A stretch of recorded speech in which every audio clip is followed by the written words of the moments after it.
Story 1, My cat. I have always had a very hard time connecting to people, but I love animals very much. I have a cat that took me 2.5 weeks to build trust with, and I cannot leave him. He was incredibly skittish, and now he is my lap buddy all the time. He is the most important thing to me, and I do not want to leave him. Story 2. Apathy is quite hard to find a method of death that does not leave a lot of mess for someone else to tidy up or that will not traumatize someone. I have seen the aftermath of several methods of suicide and met train and bus drivers who are now unable to work. Story 3. I've wanted to die a few times, but what stopped me is that I don't have the capacity to kill myself or do it in a way that would bother other people. In the years that followed, I started to truly appreciate living. It is exciting to see what science does next, and you never know what tomorrow will bring. I still have days when I could die and be at peace with that, while on other days it terrifies me. Story 4. I read that suicide in a family significantly increases the likelihood of another suicide. I do not want to be the cause of someone in my family making that decision. Story 5. Because I do not actually want to die. I just want to be gone. I am also too much of a wimp to do it myself. I just want my suffering to end. I want to be someone else. I want a different body. Also, because I have a tiny human I brought into this world who needs her mother more than I need to not exist anymore. Story 6. I have pets. If I were not around, no one I know would take care of them. I made a commitment to care for them for the rest of their lives. That is the only thing keeping me here. I have 6 right now. People think I am a crazy animal person. I just needed another anchor. Story 7. The fear of a failed attempt. I ended up in a psychiatric ward for 4 months last time and lost my job and apartment while I was there. I remember telling my therapist that if there is a next time, it will be in a more severe way to ensure success because I am not dealing with all that again. Story 8. It takes so much effort, especially if you want to do it in a way that minimizes trauma to others and maximizes the chances of success. I cannot even manage laundry or showering right now. Planning an effective and ethical suicide is far out of reach. Story 9. I don't currently want to die, but for most of my 32 years I did. The only things that kept me here were my aunt and marijuana. I miss her all the time, but always remember her fondly, especially when I spark up. She was the only one in the whole world who made me feel truly seen, loved, and valued until I became a parent and met my life partner. She used to say, "I'd rather sit with you listening to each other breathe on the phone until the sun comes up than lose you." That honestly was everything I needed. I only called for that reason twice. Both times she picked up and held true to her word. If you have an Aunt Ronnie in your life, treasure them always. Eventually, they will have to move on to the next place. No long-distance calls. Story 10. Too much empathy. I want to die, but others do not. There is no need to leave them another bad memory or experience. Story 11. My fear of God's punishment is strong. I do not want to go to hell. I believe hell is equally horrendous in every religion, but it is especially horrifying in my religion. I was one step away from ending my life 3 times this year and have been suicidal for a couple of months. Each time I could not go through with it. I would stop, cry, scroll through my phone, or use other means to ease the mental pain, and then continue with my life. I am not fine now, but I am certainly better. Story 12. I keep breathing. I literally looked in the mirror less than an hour ago and said, "Time to go." My body did not agree. Story 13. Curiosity. I want to know more. I want to learn and try new things. I want to see new discoveries made. I want to experience more of the world. And my cat. He does not deserve to lose his home again. Story 14. I don't want to end my life, but I am afraid of dying. I have sleep apnea and sleep paralysis. It is very scary. I have read many accounts of people who have had near-death experiences. Physical pain is gone. According to almost all near-death accounts I have read, the beauty is beyond description. Many people are angry after they return. They say love is the most important thing we are supposed to learn on Earth. Just a thought. If 20 million people on Earth all had a near-death experience at once and brought the message of love, would that change the world? Story 15. My boyfriend and I have 4 cats together. 2 were mine before we got together and 2 were his. I have always had an animal to make sure that someone else relied on me. Story 16. At this point, I have a responsibility to my wife, human son, and 2 furry sons. I once thought it was the love I had for them, but it is not. I just do not want them to suffer. I honestly feel this is my responsibility, so I choose to suffer in silence. Story 17. There have been a couple of times when I truly wanted to end my life. I do not have an ethical or religious objection to suicide. However, I know from personal experience that it is extremely traumatic for the people who find your body, whether they are family, friends, or professionals. Story 18. Wanting to die and being suicidal are 2 different things. I'm 31. My mother and my cat are 2 driving forces. I want to give my mother the world and all the love I can to my cat son. He's truly the most adorable, loving furball of all time. I can't imagine a day without the little rascal. That being said, the desire to simply not be lingers. I've never particularly been visible, and maybe the harsh reality is that I don't truly see myself. I let others define my worth. I let them wrap me up in a metaphorical invisibility blanket. Society will surely try to define me if I don't. I'm not a nobody, but I sure don't feel like a somebody yet. Either way, I've been through a lot and at this point in my life have no friends. Can be hard. It is most days. I do things on autopilot a lot. 30 pounds at the gym feels like 100 even though I used to lift 80 with minimal effort. Doubt can do that. Just because I'm in a hard place doesn't mean it will be like that forever. It has felt like forever for over a decade, but something's pulling me to live. I also view life like a staircase with me having no stamina. I do. I'm just saying. Each staircase might seem harder than the one before, but really they're all the same. The only thing I hope to change is my perspective of myself because it's pretty low. Thankfully, I'm not suicidal. As a concept, I'm grateful to have never really understood it. Perhaps because of my youth, but as an adult, no. As bad as it may seem, it's better than it feels because I've worked too hard to give up at least the basics. Story 19. I want to be old. I want to be a wise, quirky grandmother with plenty of cats and an overgrown garden. I want to have long, silver hair and only wear flowy clothing because that is all that is comfortable. I want thick glasses that make my eyes look huge and to give kids full-size candy bars at Halloween because there is a rumor that I am a witch and only brave kids will knock on my door. I want to wear sparkly glitter on my wrinkled face and tell stories of the times I have lived through. The difficult part is that I cannot picture myself at any other age, and I do not know how to get there. Maybe it is because of chronic illness or because I have had depression since I was 16. Story 20. I am better now, but I have always had passive suicidal thoughts. I just want to disappear and not exist. To me, it is unfair that I have to. I do not really want to die as much as I do not want to exist. Although I have already considered options long ago on how to die, currently I cannot think of an accident that would not look like suicide and would not involve anyone else. I will not kill myself. I do not think I ever will, but it would be nice. If I go, my mom would stop eating as she has already lost significant weight when I was not in the country with her. My cat also does not eat if I am not at home and has actually lost muscle weight previously from when I had to stay at university most of the day. He would not eat, move, or play. He loves me unconditionally and would be very hurt if I disappeared and would keep looking for me. The first time I did not take him with me for my university semester, he looked for me every day and night for 4 months until I came home.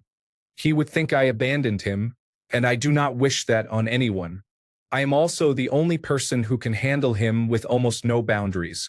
I am also the eldest to my dad by a huge age difference to my siblings and my mother's only child, so I need to take care of my parents when they are older and help with my siblings' tuitions. No one asked, but to me, I have to.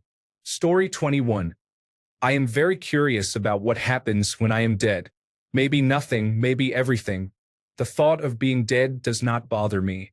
The process of getting there does. Story 22. Waiting and trying to have a decent life without bothering anyone is the best form of suicide, in my opinion. People may never realize that you died as a person years ago, And when you die physically, others will not suffer or complain as they do with suicide. Also, death is boring and infinitely long. Life, as difficult as it can be, is still better than nothing, forever. I have a life better than many on the planet. Killing myself would be an insult to those who have less or suffer more and still live every day. Story 23, My Children. I never used to be scared of death. I have multiple autoimmune diseases and have accepted that I will most likely die early. I always had the mindset of, as long as I am proud of my accomplishments thus far in life, I welcome death. Now I have two little beings who need their mother, and it scares me deeply to leave them alone in this world. Story 24. I used to feel this way until my life moved in the right direction. It still needs a lot of work. Before that, I always felt like my life would be better without me in it. The only thing that saved me was the hope that I would get to see my two sons again. I am still waiting. Story 25, Flavor. For some reason, when I think of death, I get a craving for something. Is it a subliminal survival instinct, perhaps?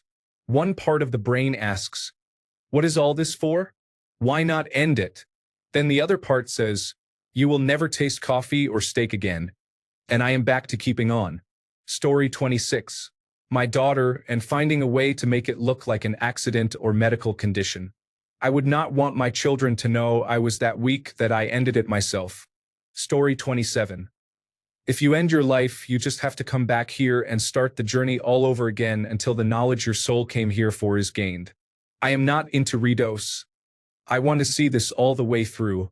Story 28. My dad is old and needs happiness in his life after all he did trying to raise me. He does not deserve this kind of trauma after everything he went through when my mother died and then his nephew, who was his very good friend. Story 29. The uncertainty of whether there is a heaven after death is difficult. I believe what I have been taught since I was a zygote, but what if I actually end my life and that is the end? No heaven, no God, no reuniting with my parents. It is scary. Story 30.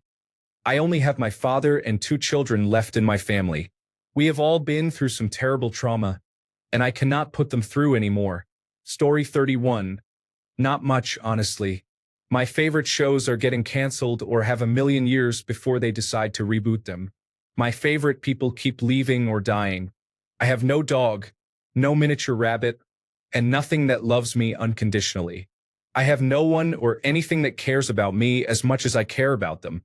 I gained a lot of weight, so I do not qualify for the thing I wanted to pursue. I genuinely do not know anymore. Story 32. I need inpatient help but cannot afford it. I am so sad every day. It is debilitating. I do not want to be in this world anymore.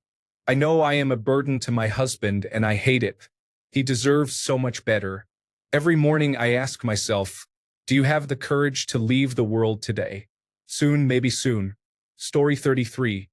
So very few people are aware because I am ashamed, but I have borderline personality disorder and suffer from suicidal thoughts. My middle child sometimes wakes up having various nightmares that I have died. The guilt eats me, but the thoughts do not stop. Story 34. Too many people are counting on me. My husband, kids, mom, cat, and students. I am scared that once nobody needs me, I will no longer be afraid of dying. Story 35. My dad said, I don't want to die. I just don't want to live. After his brother committed suicide. He told me he was never going to kill himself but wanted me to understand how bad he was hurting. Man, that stung so badly. Story 36. Tried to. Failed. Ended at a mental health hospital. Worst 2 weeks of my life. Dying is harder than you think, and I am too stupid to get it right. So here I am. Story 37. My children are in their 30s and are not ready for me to go yet. But when the time comes, if I am suffering, I will go. Story 38. Life. It is that simple.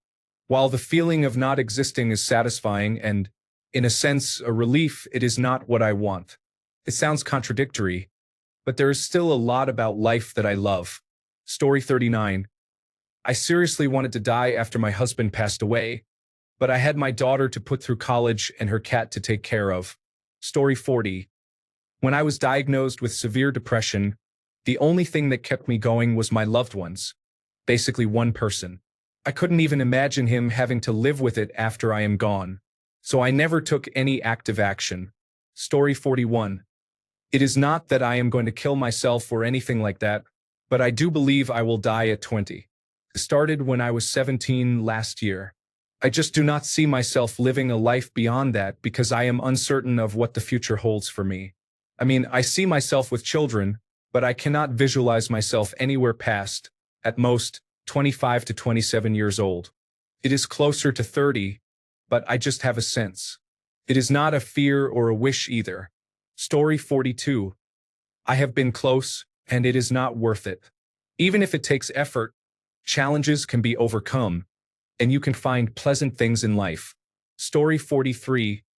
I don't know how to use a gun because of my disorder. I can't tie knots, and I don't know how to get drugs. Self-harm is never enough. Story 44. Mainly the fact that I know my mother and best friend would never recover, combined with the possibility that it might not work and I could end up much worse off instead. Story 45. I am personally still afraid if there is an afterlife. I want to die to escape the pain, but if there is an afterlife, then I would be damned to be tortured for eternity. Story 46. When I am in a good headspace and not experiencing a mood swing, it is because I am hopeful that I will land a career after college and find a hobby or something I am truly passionate about. Otherwise, it is because I cannot afford a gun that I might not use, and I am unwilling to try any other suicide method because they are much more likely to fail. Story 47. I read in a book that a man jumped from a bridge. When he cleared the bridge, he realized his problems were not that bad. This also applies to my children. Story 48. Cowards die many times before their deaths. The valiant never taste of death but once. Of all the wonders that I have heard, it seems most strange that men should fear, seeing that death, a necessary end, will come when it will come. Julius Caesar by William Shakespeare. Story 49. I have all of eternity to be dead and only a short time to be alive, so I might as well grit my teeth and see it through. Story 50. My horse and my family. I do not think my horse would miss me that much, but my family loves me. I do not actively want to die, but it could happen and I would not be bothered. Story 51. Honestly, I am just lazy to find the least painful way of dying and to execute it too. It is less on the depressive side and more on the existential crisis side of things. Story 52. Cannot hurt the people who, for some inexplicable reason, love me. If they were not around, I would not be either. Story 53.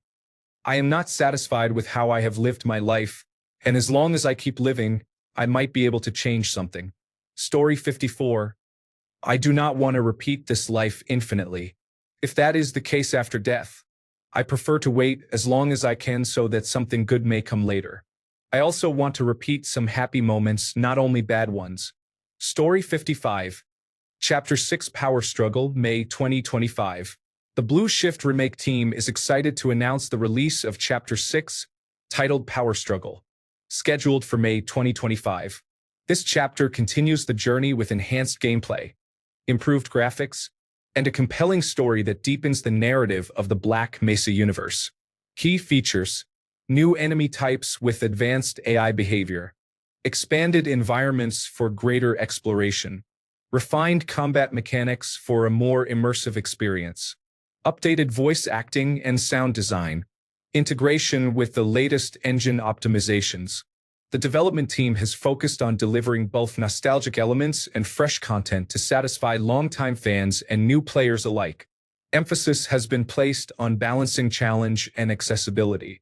For further updates, follow the official channels and contribute to community discussions. The collaborative effort ensures that the mod remains a living project that evolves with player feedback. End of announcement. Story 56. No parent should outlive their children. I have seen the pain it causes. They are getting old now. Any year now, I can pass away guilt-free. Story 57. I have 2 cats whom I love very much who would not understand. My mother would be sad and probably fall into depression. My best friend would probably follow me if I went through with it. I love the smell of freshly cut grass, seeing the clouds move slowly across the sky, visiting the beach at midnight, and watching the waves dance in the moonlight. Story 58. Only the idea of upsetting my dear family. I do not want them to feel anything close to how I have been feeling. It is dangerous, though, as I get into these hysterics and manic breakdowns and just forget. When I am level-headed, I think of them and I am worried for them. Story 59. God and it being an unforgivable sin. Every time I have surgery, I hope it is my time. Every time I wake up, it is a disappointment, but I just take it as not my time. Story 60. I'll die anyway, and things are getting so messed up right now that I am morbidly curious to see how the world will end. It is honestly kind of nice. I see 3 major apocalyptic scenarios barreling in at us right now, and I do not even have any anxiety about it. I am just like, oh ho ho, which one will win? Will it be the robots? The robots and the environment? Or will the nuclear bombs beat them all out? Which to choose? Which to choose? Story 61. My reason used to be my dog needs me, but I sadly lost him to cancer last year. After a small mental breakdown and a period in a PHP program, during which I had a lot of time to think about this, my reason is now some dog out there needs me. I have been volunteering and fostering and still have not found my next soulmate pup, but I know they are out there, and I hope to meet them soon. Story 62. I can tell you what makes me want to go. I miss my soul dog, my best friend for 16 years. I am excited to see him again and feel that connection I have never felt before. But I stay for many reasons. My family, my other dog who deserves the same love as her brother. And because whether it is tomorrow or 50 years from now, I will see him soon enough. My little agnostic, conflicted soul will be complete again. Story 63. Some years ago, I really had some suicidal thoughts, but I was very young and had depression and low self-esteem. But I didn't do it because I was scared. I am pretty unsure about what comes after death, so I didn't want to gamble with it. I also didn't want to make my family depressed. I always kept my feelings hidden and never talked to anyone about my feelings, except one person who was not my family. So if I had killed myself, no one would have known why, and everyone would feel depressed too. I thought about someone. I had a close friend. We were very close, and she even said we were like siblings. But she was also having problems with her family, and I was the one she could talk to about it. I felt like if I disappeared, she would too. Nowadays, we don't talk anymore because I don't have the courage to send a message. Now, I still have the same problems with depression and self-esteem, but no suicidal thoughts. I have learned that this is not the solution. I know there are still years ahead, and I can change myself and be better. So I just don't think about the bad things. Sorry for talking so much. I really wanted to get this off my chest. And sorry if there are English errors. I am still learning grammar. Story 64.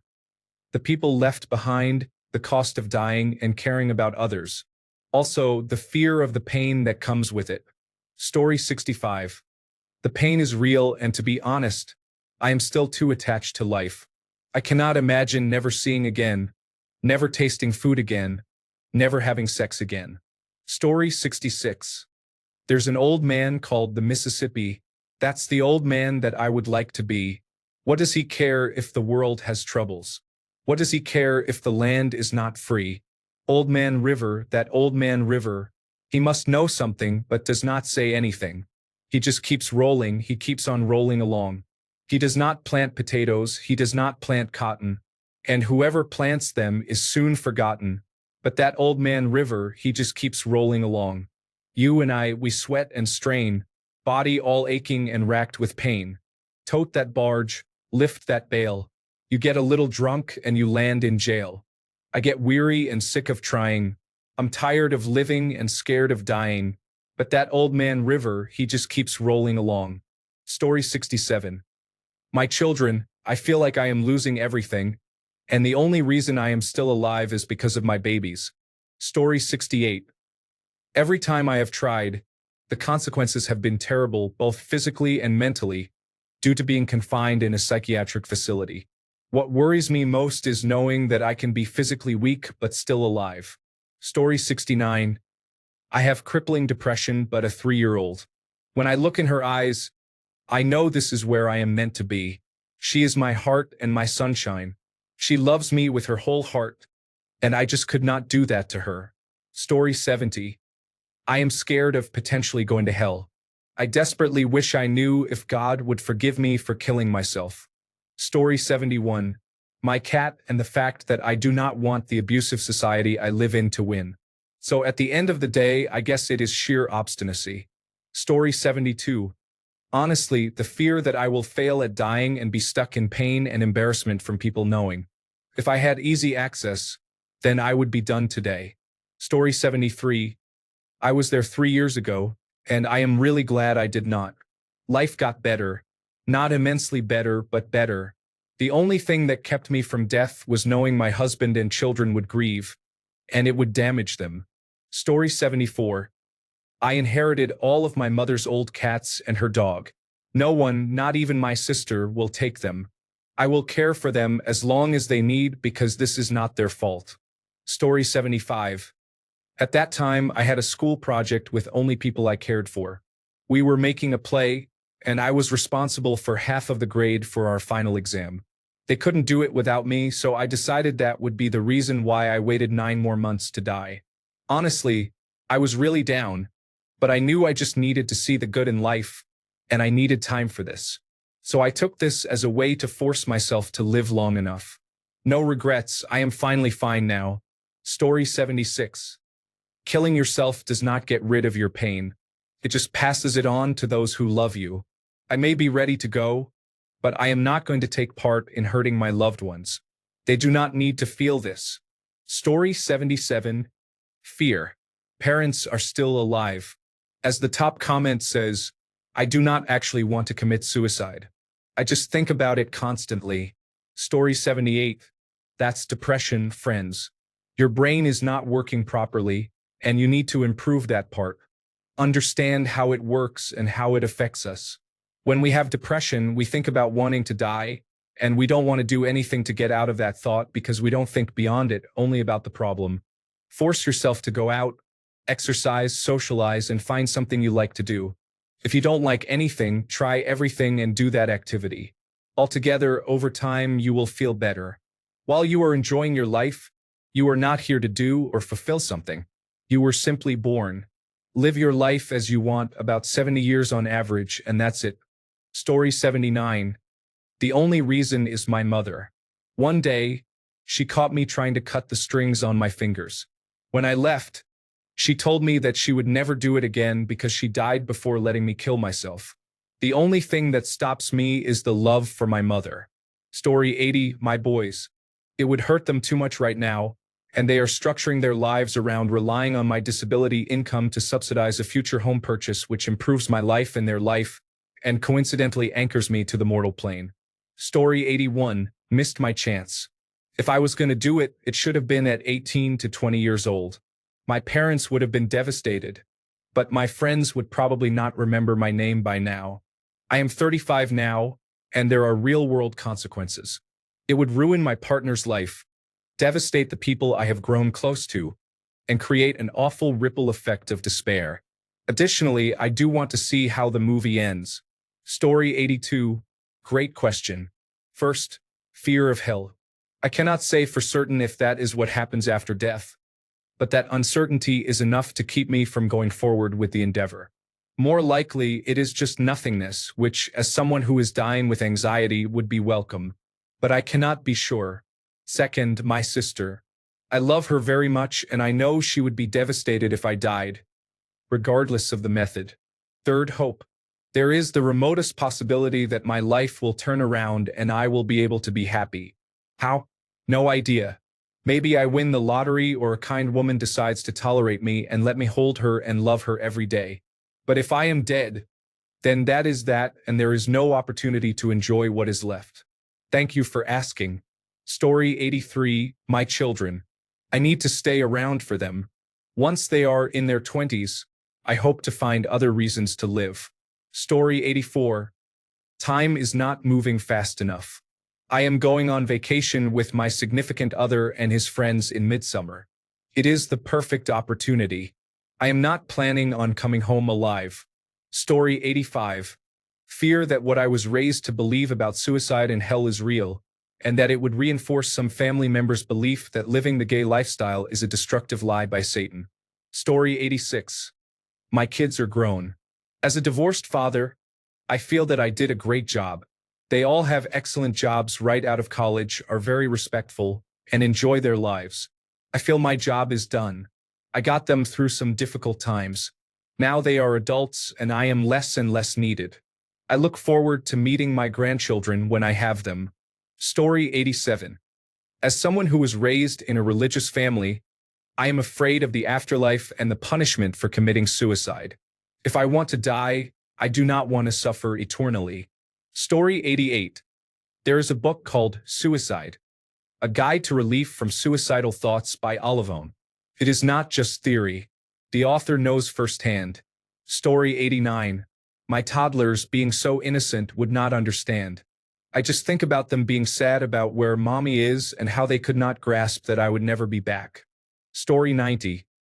I pray for an alien invasion nightly, but I also love chocolate.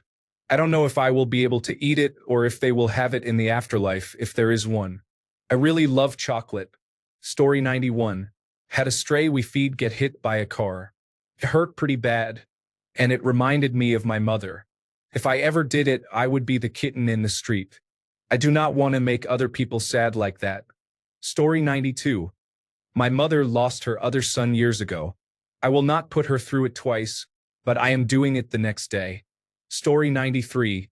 What is stopping me is that I cannot put my family and friends in that situation, and I cannot bear for them to receive that call. Story 94. When the universe gets you down, the best response is to laugh and get on with things. There is no hope, no afterlife, and no meaning, but we can still have a laugh along the way.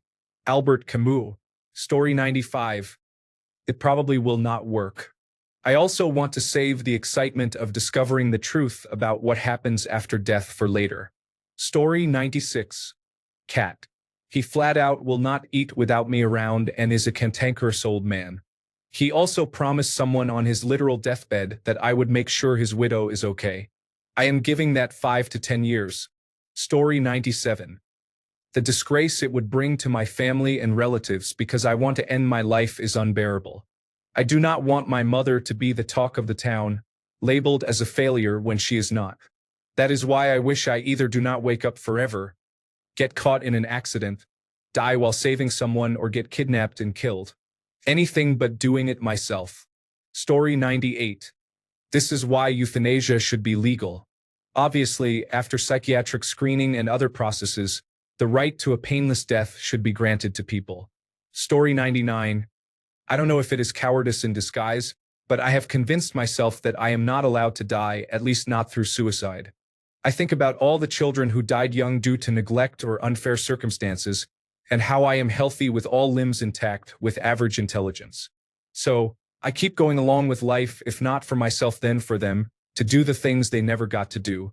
Hopefully, somewhere along the way, I will find my own reason to move forward. Story 100. Fear. Fear I will mess it up, and fear that I will wake up in another reality and have to gather the courage and energy to do it again. Jesus, what a nightmare scenario. Story 101. My religion. I definitely am not ready to face the consequences of my own actions. I need to be a better person before crossing to the other side. Story 102. I'm gonna end my life really soon. The only thing somewhat stopping me is that it is kind of scary and I am afraid of failing. Story 103. I am diagnosed as secondhand suicidal. This means I do not seek to end my life, but I would not be sad if I were to pass away due to an accident, such as a car crash or an illness. What stops me from killing myself is the guilt of leaving my family behind and the trauma I would cause them. At least an accident is simply that, an accident. Story 104. My sister told me, when you go, I will be nothing. I will be a shell. She does not know that 18 years ago, I attempted to take my life, and the thought of her being left with my mother was enough to loosen the belt. Story 105. I have no good reason to die. No reason to live, no reason to die. I don't want to kill myself, and I'd rather not get hurt or suffer, So I still do normal things and avoid acting recklessly. I don't love anyone, have no friends left, nor the desire to make new ones. I have grown numb to the suffering of others. I don't want people to suffer, but I couldn't care less about other people. The only emotion I sometimes feel is fleeting anger, but I have no reason to act on it, so it just fizzles out and I return to numbness. Story 106. This is a perfect example of how poor Reddit's policies are. It does not allow reporting this. All one can do is contact them about suicide. That is not what I want. Reddit, I want you to do your job and take this down. Thanks a bunch for sticking around till the end of the video. Remember to subscribe, and until next time, stay awesome and goodbye.